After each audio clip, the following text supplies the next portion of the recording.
Yo, yo, yo, what's up, y'all? We are live.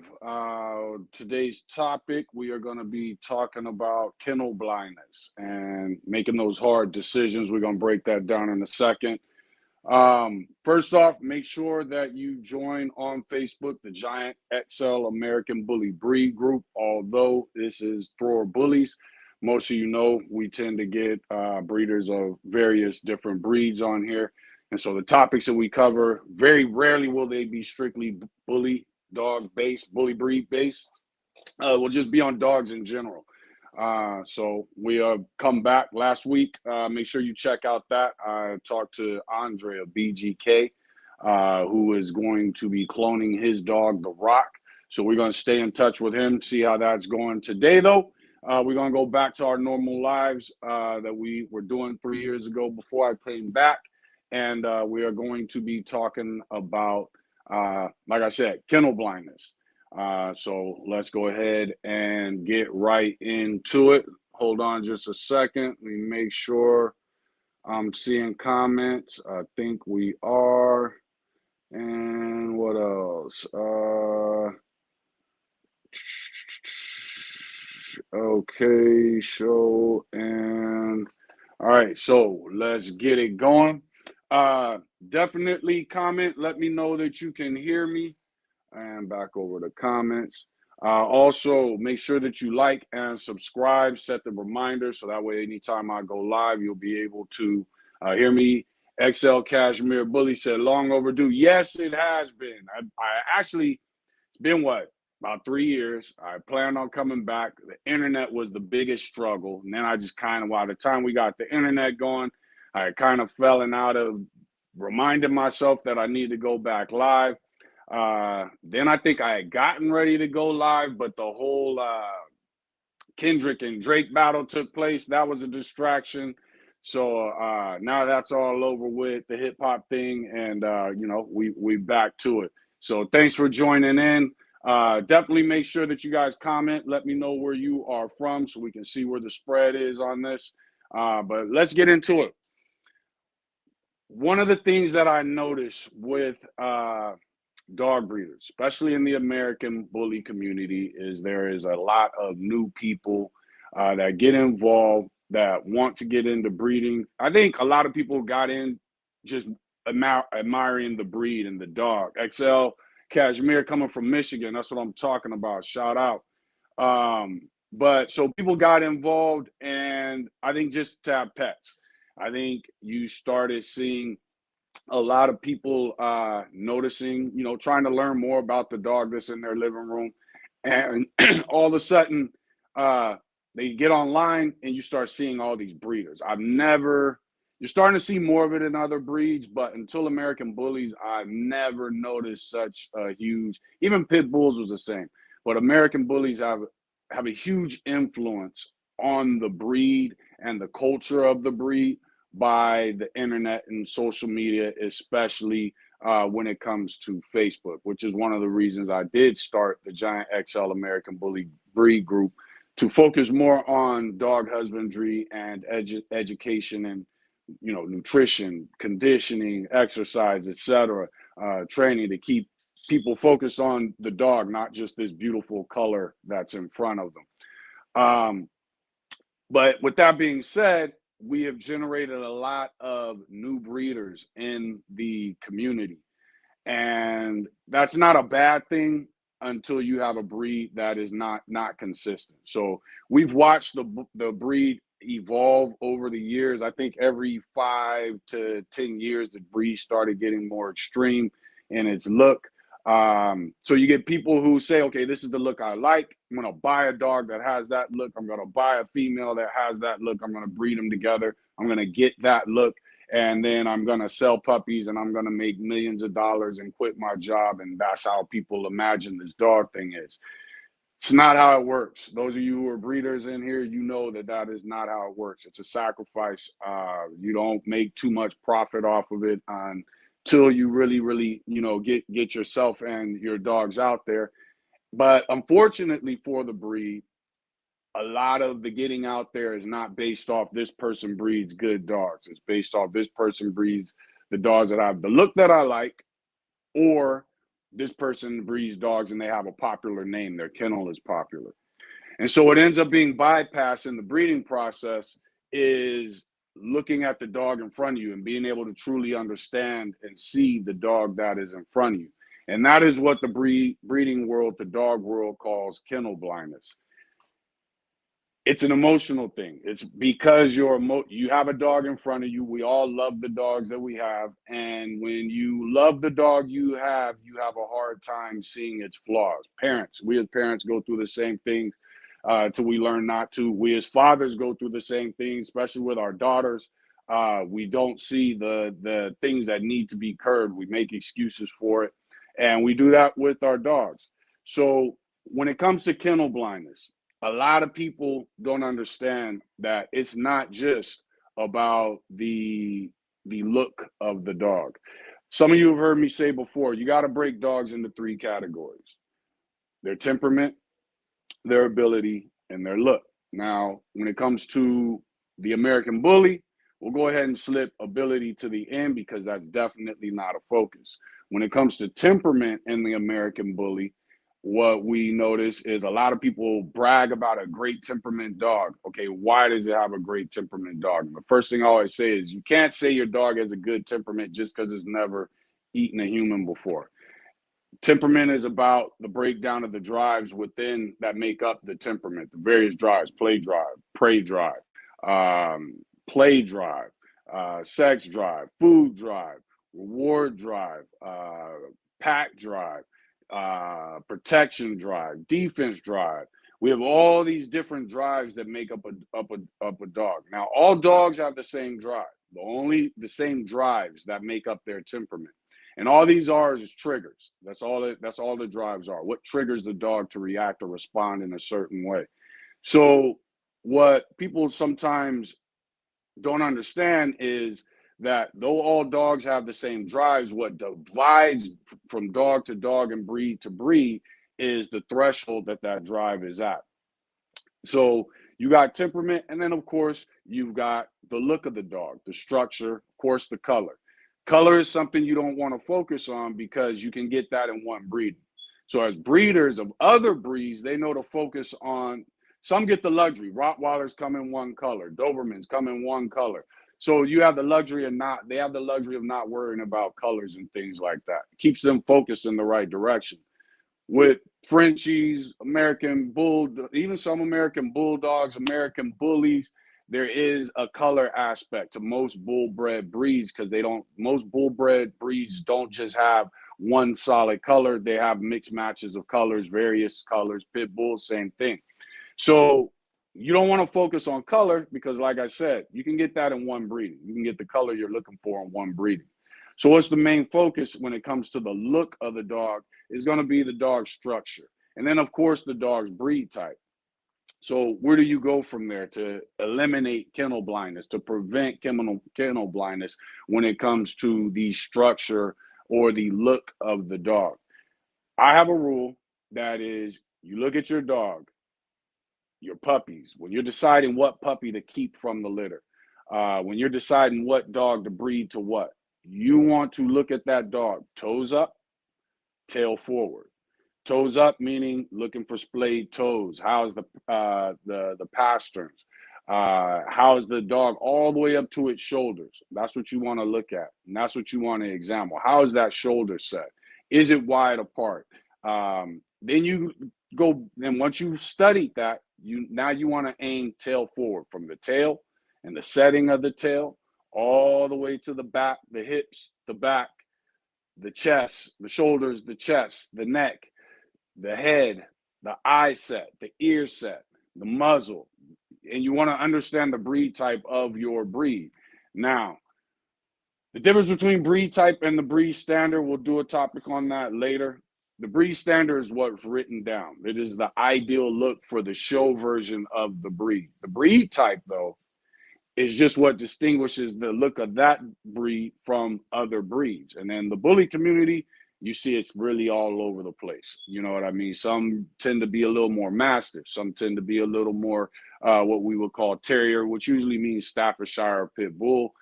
Some tend to be a little more bulldog. That's the direction that the breed is headed in the show ring. But there's still an overall general look to them, to the breed that makes up the breed type, but doesn't necessarily meet the breed standard. So when it comes to kennel blindness, you want to be able to examine your dog when it comes to the look and its structure, its form, its conformation, how the muzzle is, how, like, we know in our kennel, we are aiming for a set muzzle. So we know we have two dogs that we plan on breeding together to lock that in. Now we have other dogs with that muzzle, with the muzzle that we want. We know these two are going to lock it in because of what went into those two to be able to lock it in once they were bred together. So that's something that'll be taking place in a few months. But you want to be analyzing the breed along your dog in your yard along those lines. The next thing that you want to focus on when it comes to kennel blindness, of course, is the temperament and being honest about your temperament. Understanding, is the dog dominant driven? Is it rank driven? These are two different things that a lot of people get confused. Is it animal aggressive? Does it have a high fight drive? Does it have a high play drive? Do I have a dog? Like, if you look at a lot of the bullies, unfortunately, we see a lot of bullies and they don't have a high play drive. They'll play because they're dogs, but they're only good for 5 minutes because their look, their structure doesn't enable them to engage for as long as you would see other breeds of dogs or other dogs within the breed being able to play for. So these are all things that you need to think of when it comes to you as a breeder and your clientele, and then being honest with it. When it comes to the last thing, which is ability, what is that dog able to do as far that separates it from not only other breeds? And then, fortunately, in the bully community, we once through the ABKC said that the dog should be agile. That has all been removed from the Britain standard of the ABKC. In the UKC, they do say that the dog should be able to perform and compete. Compete means it should be able to compete with other breeds. Doesn't mean it's going to outrun the greyhound. Doesn't mean it's going to out jump the border terrier or or any other It doesn't mean that the dog is going to be able to outdo any dogs of other breeds. What it does mean is that if you're doing dock diving, lure coursing, all these things, agility, the American bully should be able to compete. And those who are bred specifically for those competitions should have their victories within that competition, just based off the dogs used to create our breed. So that is the third aspect of it, is ability. Now, here we go when it comes to kennel blindness. How do you cure it? I got a dog, and this guy comes to my house and he notices there's flaws in the dog's temperament. It tends to be what people say stubborn. It doesn't listen. In training with dogs, I noticed early on, especially before I got into bullies, that bullies were a lot of their owners tended to say they were stubborn. They weren't stubborn. The owners were kennel blind, and these were breeders. The reason the dogs had a hard time following rules and commands was because the dogs were less intelligent. Intelligence, cognition of the brain, is an ability. And it's something that was neglected in the bully community. So you started noticing a dog that people would call stubborn, but it wasn't so much that they were stubborn, but to be honest, the dog was dumb. Calling it stubborn was a form of kennel blindness that enabled you to cover up the ability and pretend that what you're seeing as a problem is something that's cute.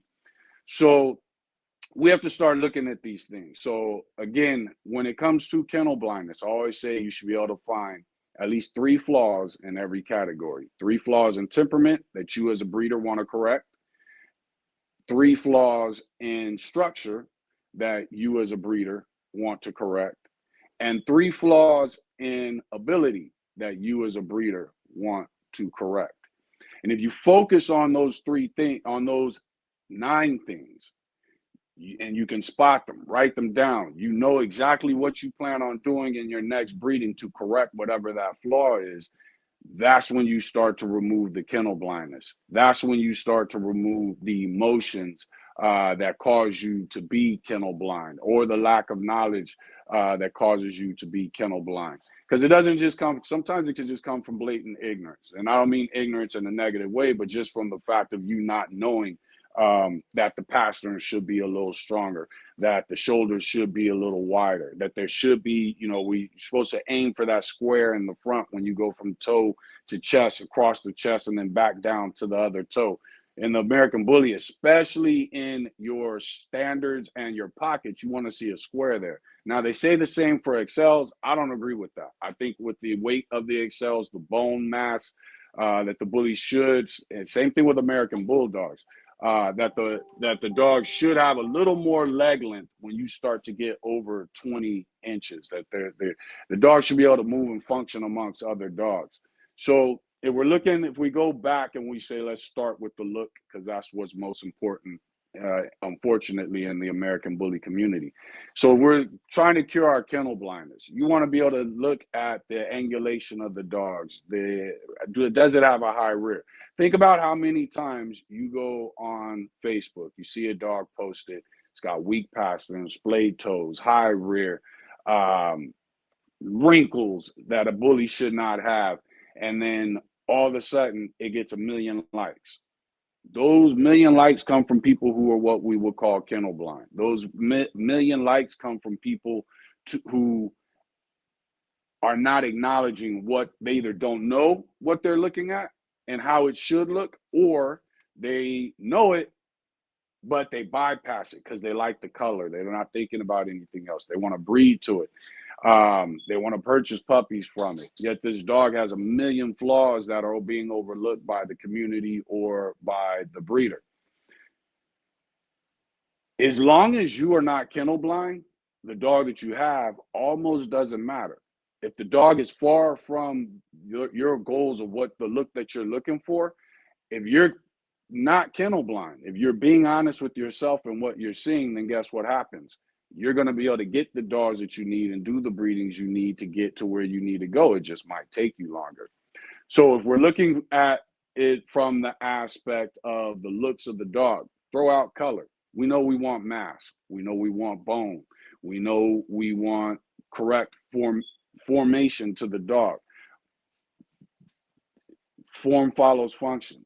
Function follows purpose. Purpose follows the breeder. You as the breeder need to have a goal for your dogs when it comes to their temperament, when it comes to their ability, when it comes to their look. When you reach that goal, that's when you can start worrying about the color and everything. Now, if you have a certain color you like, you can buy dogs of that color, but you still need to make sure that now that you've got this color, you're not worried about that later on down the line. You're going to be focused on the other 3 categories that make up a dog, which is the ability, temperament, and then the look. So again, you have to be honest with yourself. One of the best ways to be honest with yourself is read the breed standard of the breed that you have. Look at that. Look at the dogs that are in the show ring. How do they look? Now, if that's not your goal, there's nothing wrong with that. Now I'm not breeding for the breed standard, but I am breeding for breed type, whether it's a Chihuahua, Bully, Cane Corso, whatever it is. You want to breed for the breed type so that when people see your dog, they know exactly what it is. When they look at your Bully, they know, okay, this is a Bully, not a pit bull. When they look at your American Bulldog, they know this is American Bulldog, not an oldie Bulldog. This is a Cane Corso, not a Presa.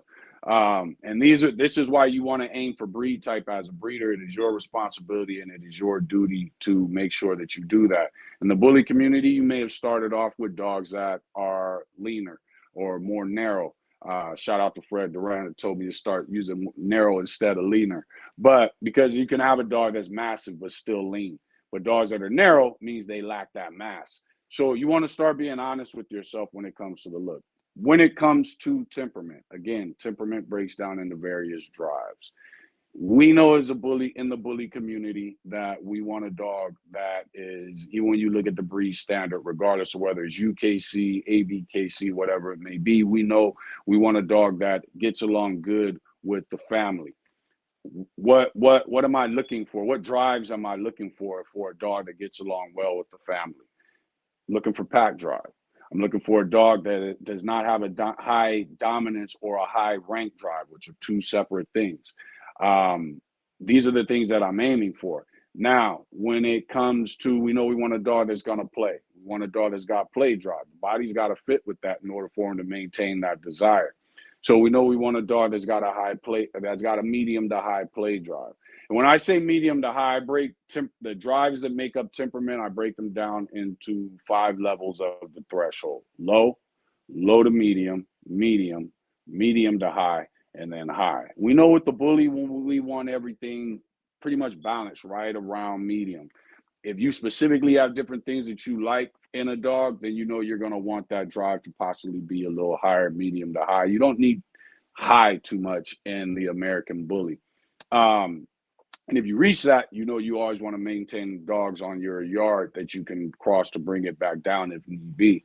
So when it comes to removing kennel blindness from temperament, you have to be able to understand temperament. And the thing that's complicated, people look at temperament like it's a genotype. It's not. It's a phenotype. It's something that we see with our eyes. The problem with temperament is you have to learn to see it over time. And by dealing with your dogs, pushing their thresholds to their limits, and seeing how they operate. It's not like color. We learn color when we're the phenotype of color when we're little kids. We learn before we even see dogs, we start learning color.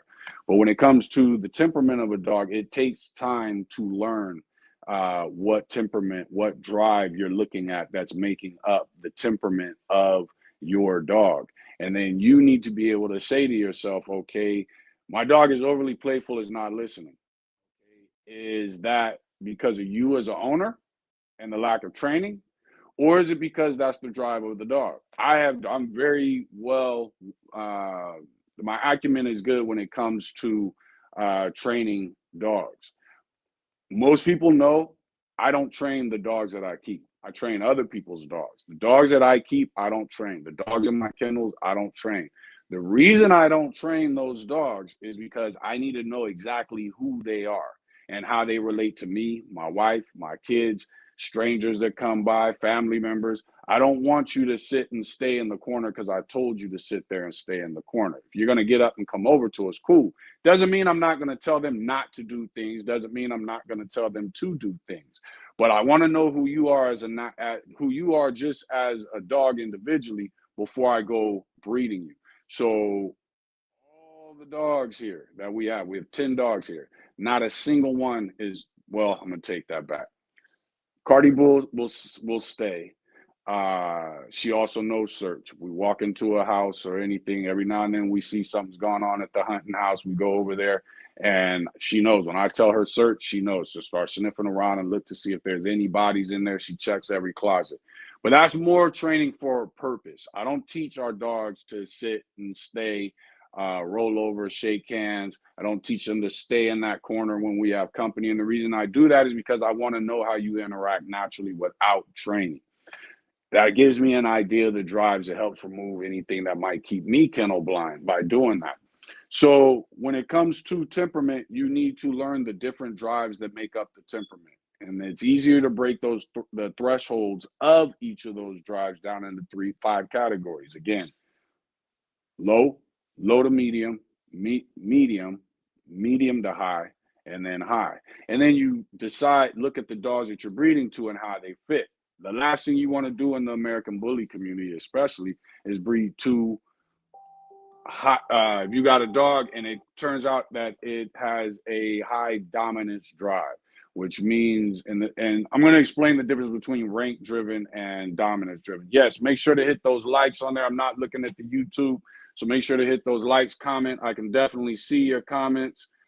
If you're on, okay, hold on. Looks like I'm seeing Facebook comments too. Smooth, what's up, man? Thanks for joining in. So let's say I've got a dog, and when it comes to dominance versus rank, let's say I've got a dog and it does not like any other of the other dogs sitting on its little area where it likes to sleep, and it starts to growl. That's dominance. Okay. I don't have any other issues with you other than the fact that you're coming into my area, other than the fact that you're trying to take my toy, other than the fact that you're coming near my food bowl.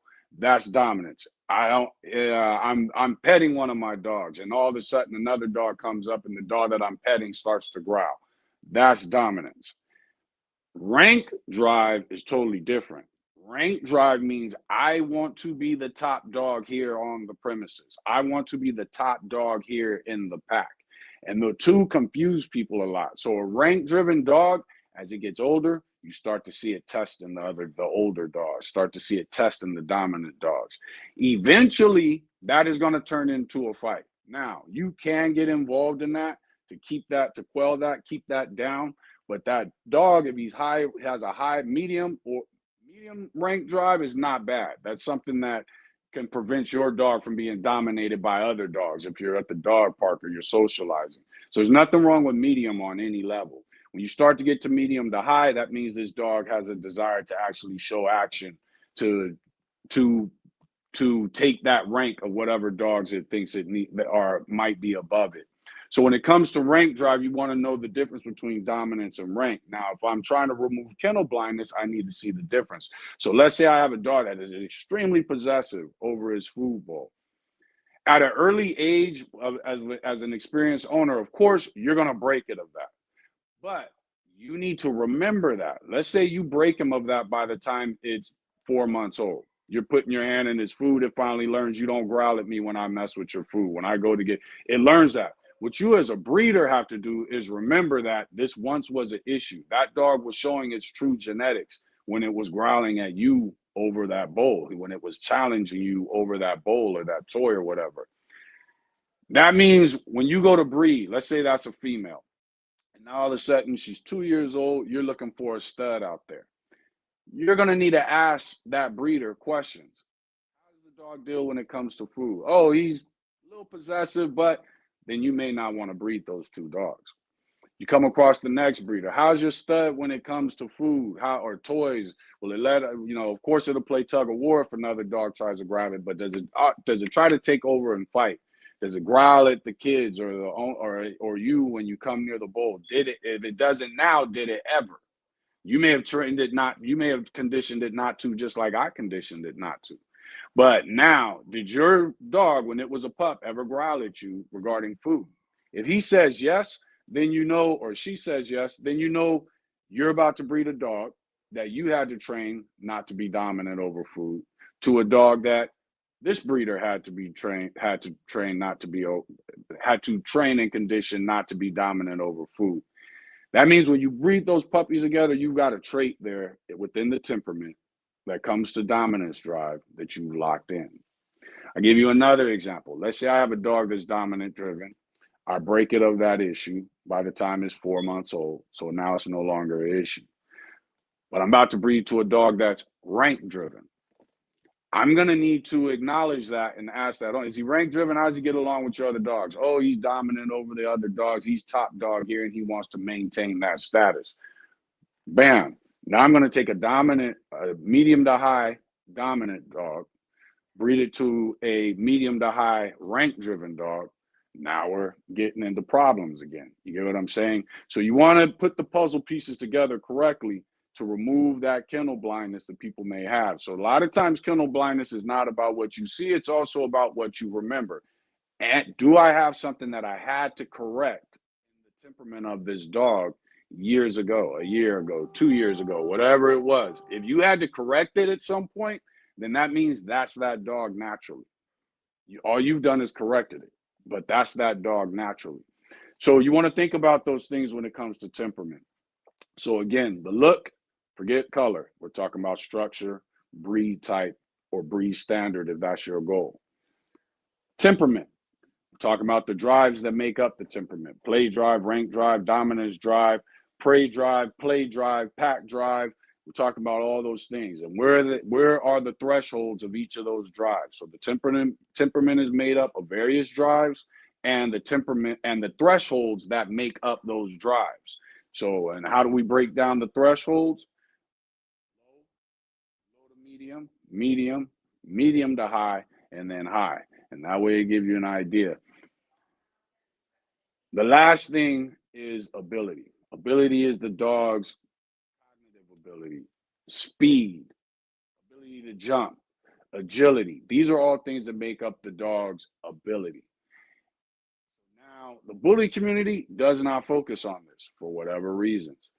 They have moved away from it, especially within the ABKC. As you move away from that as a thought process, you start to create a dog that is lesser dog. Might be within his breed, but it's lesser dog. Because the reason we have dogs, why does man have dogs? It helped us with hunting, it helped us with guarding, and it helped us with basically letting us know, alarming us to what was coming to our village or cave, whatever it was. The dog that guards is going to make physical contact to protect. The dog that alarms is going to bark and let us know that we can come out and protect ourselves. And then they also helped hunt. These were all the natural abilities of the dog. And then as society went on and we got technology, it turned into racing and lure coursing and shows. Even the show dog, that's an ability. I remember Corey O'Neill, who was the owner of Grand Champion, Muggleston Kennels, who was the owner of Grand Champion Techno, said that when he would bring Techno, was cool, calm, but when he would bring him into the facility to get ready for a show, Techno would just charge up, start barking, letting everybody know he was there. Wasn't trying to be dominant or attacking the other dogs. He was just excited. He had to let it out. For Corey, that was an ability because Techno had the ability to recognize it's showtime. He may not know what the judge is looking at and analyzing and all that stuff, but he knows this is that thing that we do every now and then. Some dogs don't realize that. You can see them in the show ring not realize that. I'll give you another example. Fred Duran with Grand Champion Dooley. When I first met Fred, it was shortly before a little while before we had moved to Arkansas. We were still in California. And Dooley was one of my favorite dogs. But I had only seen pictures. So I brought, I think Aziz at the time was about a year old. So this would have been probably about 3-4 years old. 3-4 years ago, but Aziz was about a year old. So I brought Aziz and I brought King. And we showed up to the show, and they had the fun show that we participated in, and then they also had the sanctioned show, which Fred and Dooley were participating in. And I watched Dooley chill in his kennel. I watched Fred. He was just cool, just a cool dog. Every now and then Fred would let him out. Super cool dog. And then Fred and I were talking. They were calling Fred because he was going to the finals of something. And he was walking with Dooley. He said, all right, well, I'm getting ready to go to the finals. I said, all right, cool. I'm going to go with you. I want to see how you do your thing. And I heard Fred got probably about, I don't know, about 5 yards from me. And he said something to Dooley. And whatever he said to Dooley, Dooley picked up a certain energy. And they walked into the ring. Dooley had maintained that energy through the whole thing. So again, kind of like Techno, Dooley knew it was time to turn things on. That is cognitive ability. That is something that we should be thinking about and breeding for as breeders. One of the best ways, and then how do you test for these things to remove kennel blindness? This right here is one of the best things to test on a dog for intelligence. Hiding something and getting a dog to figure out, okay, I can't see it, but if I take the time to calm down, which is a thinking process, I take the time to calm down, I'll be able to smell it. And if I use my nose, I can start figuring out where it is. And even that gets tricky for the dog. So these are all just different tests that you could do to test your dog's cognitive ability. Most of the rest of the abilities, of course, you got the mind and you got the body. Those are going to be physical things. What are the things that you expect? You want a dog that can play fetch with you for at least 30 minutes? You got to breed for that because that's an ability. You want a dog, a lot of people, me personally, I like a dog that I quit before the dog quits. So if I'm playing fetch with the dog, I want a dog that's going to go and go and go and go and go. And then until I finally say, okay, this is boring. I've had enough time to switch to the next dog, or I'm going back inside. That's an ability. You want to breed for that. So even as a breeder, what is it that most of your clientele is going to want? Are they going to want dogs they can go hiking with? That's an ability. You need to breed for that. Are they gonna, and you can't be kennel blind to it. You can't talk to somebody on the phone and say, can my dog, well, I like to take dogs hiking. Oh, well, you know what? Mine climbs up the little hill in the backyard. Yeah, my dogs are perfect for that. You're kennel blind. You need to admit the truth. You don't breed for that. So therefore, this guy is going to get a dog from you, and this dog can't keep up with his day-to-day life. You just kind of ripped him off. Let's see here. Oh, snap through. Yes, what's up, Heroes Kennels? Eric Maxwell, thanks for joining in. He said, I love big boys.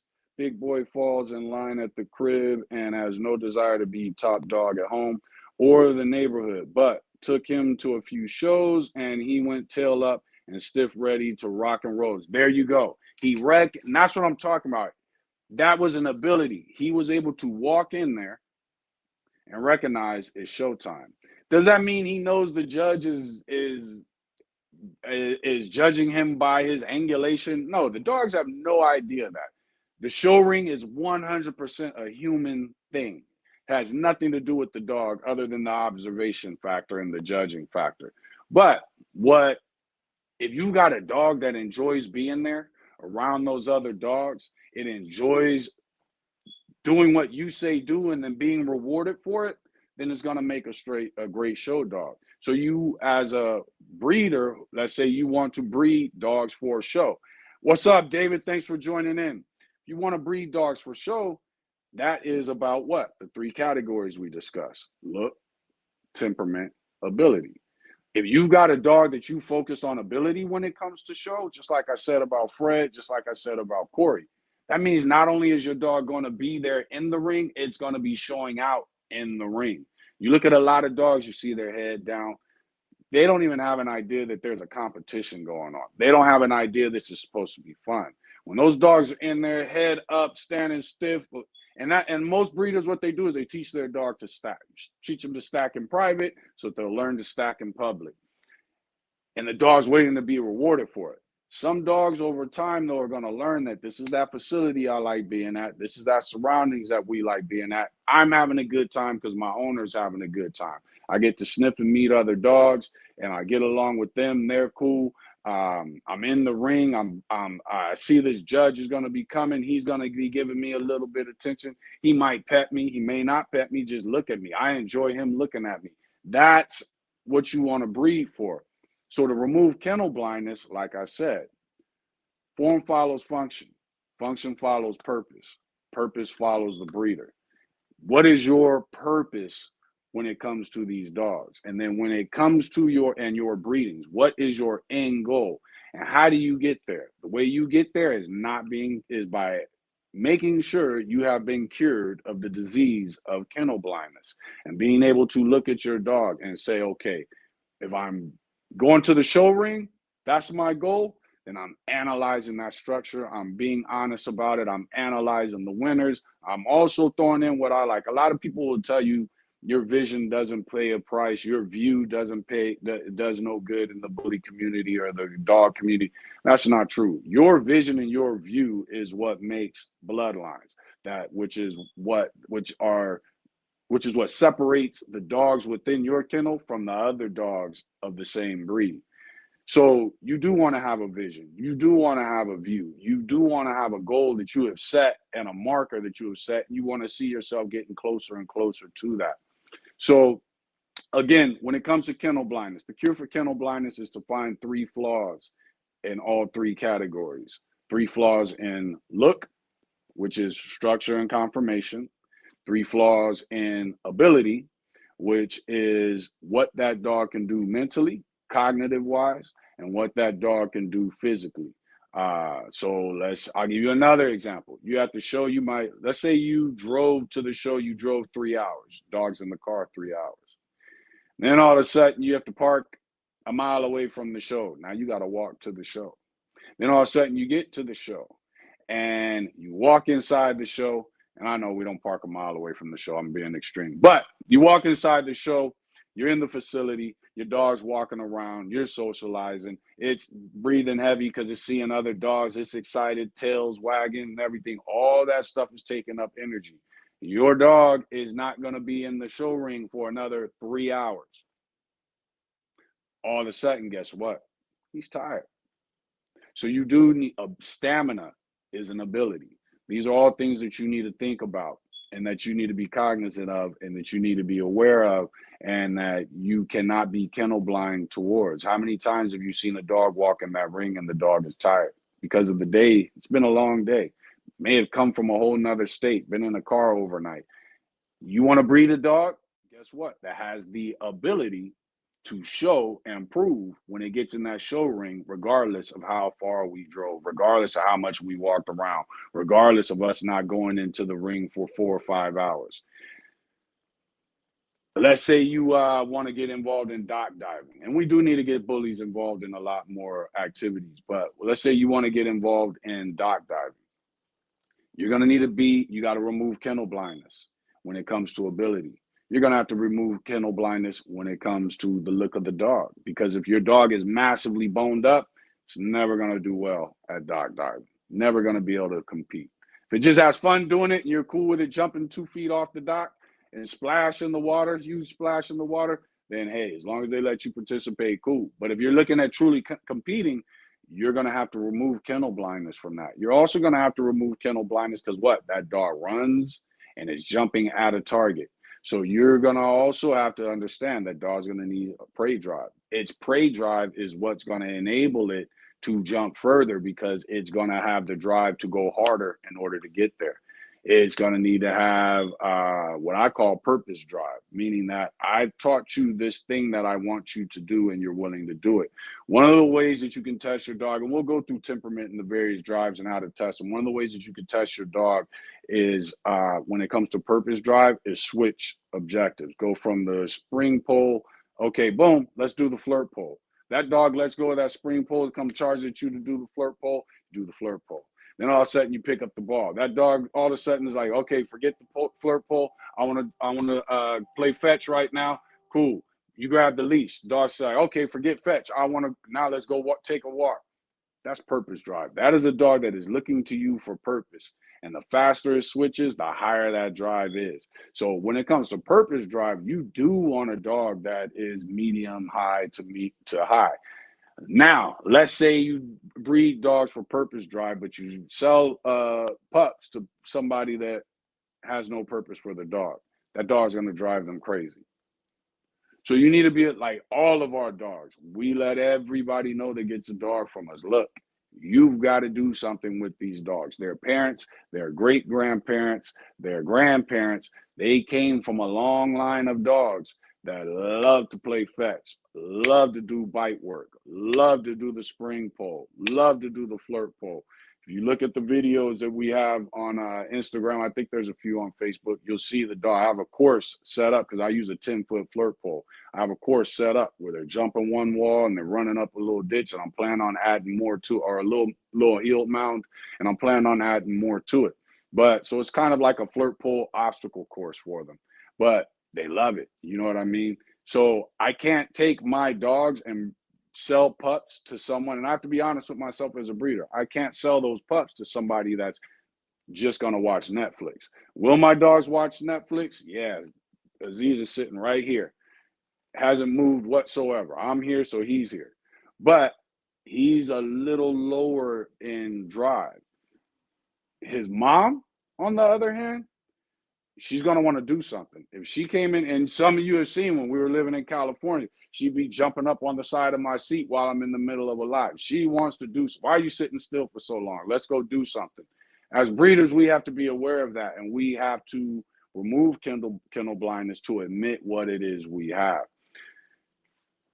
With that being said, it all comes down to honesty and removing ignorance, because those are two separate things that hold us back as breeders. Ignorance is not a bad word. It just means you need to take the time to learn something. Honesty is a great word, but the opposite of honesty is basically a lie. That's a bad word. You need to, as a breeder, to not lie to yourself about the dogs. And you also need to be honest with the people that you sell pups to. So when it comes to a breeder, what is your goal in this? Are you aiming for the show ring, or are you just aiming for breed type and you just want to breed great dogs? If that's your goal, then you got to be honest with yourself.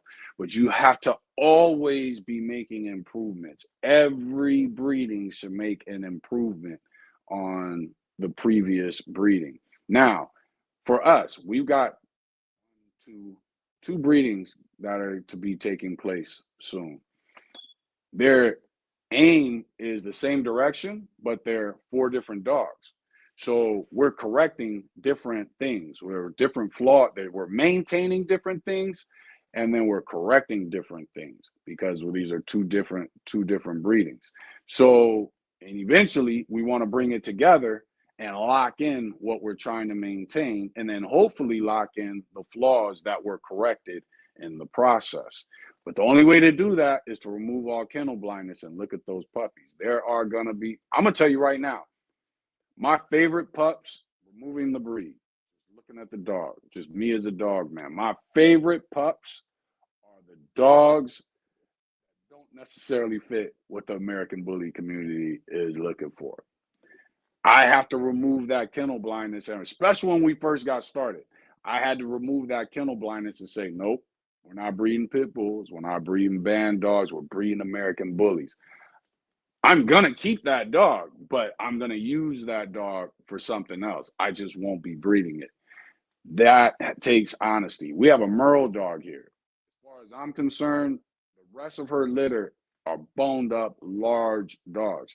She came out, she looks just like a Catahoula. Now, according to the breeder and what he understood, the breeder that we got her mom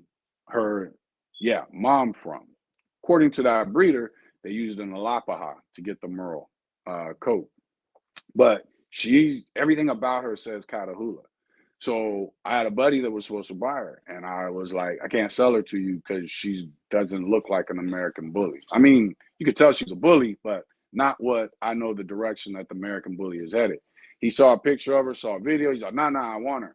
And I was like, yeah, but you can't take her and go around calling her American bully because she's not the look of the breed. She lacks breed. Forget the standard. She lacks breed type. The rest of the pups in her litter all have breed type, but she lacks breed type. So I ended up keeping her, waited till another breeding, and then gave him a dog from the later breeding.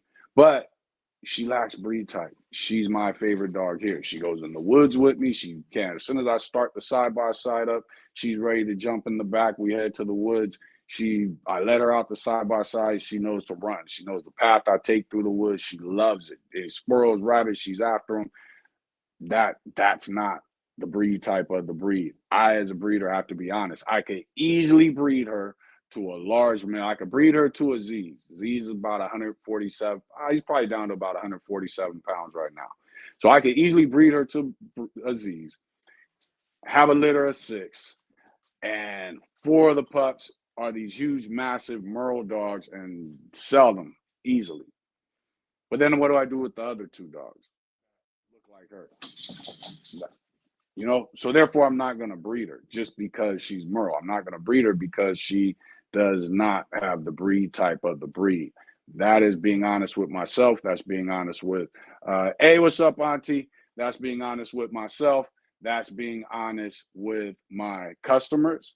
And that's also being honest with the dogs in my yard. So again, the main thing about kennel blindness is how do you remove it?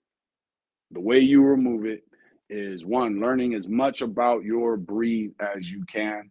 2, setting your goals of what it is you want your dogs to be, what you want them to be able to do, ability, what you want them to look like, how massive do you want them, how much bone do you want, how big do you want the head, that's the look. And then how do you want them to act and relate to your customers, your clientele, your family, when you're out in public, when you're at home, and that's your temperament. For me, I want a dog that is protective of home. I want a dog that gets along great with the family. All our dogs do, but I don't want a dog that hears things outside, doesn't bark. So I'm going to breed the dogs that do bark because I want that temperament. Even if you don't have the temperament, the fight drive, the guard drive that's going to allow you to actually initiate contact with an intruder or a threat, I at least want you to bark and take a stance. At least do that. But if you're not even going to do that, I can't breed you. That's not what we want our kennel to be known for. So those are the things that you got to think about. If anybody has any questions, that pretty much sums this up. So again, when it comes to removing kennel blindness, find 3 flaws in all 3 categories. 3 flaws in the look, which is structure and conformation. 3 flaws in the temperament, which is the breakdown of drives and the thresholds that make up those drives. And then 3 flaws in ability. Cognition should be the main one. You want to breed an intelligent dog. Don't classify stupidity or dumbness as being stubborn. It's not stubborn. The dog just is dumb. It wasn't bred to catch on to things fast, because the most stubborn dogs, once they understand something, they start to do it. Now, is there stubbornness within dogs? Of course. Aziz knows when we say go potty, it's time to go potty. Sometimes he don't want to go potty, and he'll just stand there looking at you. That's stubbornness. But when it comes to getting a dog to learn something or obey something, that's not stubbornness. That's you have a dog that doesn't have the cognition level that it should have. So temperament, ability, look. To remove kennel blindness, you need to find 3 flaws in each of those things. There is no 3 flaws in each of those categories. That's 9 flaws. If you can't find those 9 flaws, then you are kennel blind. You are not recognizing what it is in that dog that should be corrected or made better. That could be due, it's only going to be due to 2 things. Could be due to ignorance, meaning that I need to study the breed a little more. I need to study dogs a little more, because most breed standards are basic for all dogs. There's a little bit of detail within the breed, but pretty much as far as conformation, a lot of it is the same from dog to dog. Like you might get some dogs like Chesapeake Bay Retriever, I want to say they're, and the Newfoundland I also think is one of them, where they're allowed to have a high rear. Most dogs, they're not supposed to have a high rear. Those dogs had a high rear for a specific purpose. There's going to be different things like that. An underbite. German Shepherds should not have an underbite. So therefore, that's not going to be part of its breed standard. The English Bulldog should have an underbite. So there's going to be small little things in there. But overall, dogs should have a in general look to them. And you need to be able to recognize it. And you need to be able to break it down into 3 flaws, from the pasterns to the stifles, to this angulation, to the sway in its back, whether it's a level back or not. And then once you can find 3 flaws in each of the 3 categories, you're kennel blind. And as you begin doing your breedings and fixing those flaws, you need to constantly be looking for 3 more flaws in each of the 3 categories. Let's say with the American Bully, you don't plan on dock diving. Your dog does great when you go hiking. So that's an ability. You've been breeding. Your last 3 generations all do great when you go hiking, and that's the only ability you require. They're easily trained. They get it. They're smart. Ability is there. So what do you have left? You got temperament. Okay, they get along great with how you want them to get along with other dogs. They get along with strangers how you want them to get along with strangers. They get along with your household how you want to have them get along with household. You have no complaints about any of your dogs when it comes to their ability, their look. Then you get to structure. Your dog is the most awarded dog in the Bully community or whatever community you're in. It's the grand champion. It beats every dog it comes across. If all of a sudden you say to yourself, my dogs are now perfect, then you know that you got to dig hard. What else can I correct? What else can I fix? Because now you're kennel blind. It's impossible for them to be perfect. It's impossible. You should always be looking for improvements. And sometimes you can be at a point in your breedings to where your dogs are pleasing everybody. They're surpassing other people's dogs at whatever it is that you do with them. you should still be looking for improvements, not just things to maintain, but things that should actually be improved. And then that's when you know you're removing kennel blindness. So that's pretty much it for today. Doesn't look like anybody's got any questions unless they're all of a sudden not showing up again. It looks like I am seeing Facebook and I am seeing YouTube. So we're going to log out for tonight. We will be back same time Tuesday, 7 o'clock Central Time, and I'm out.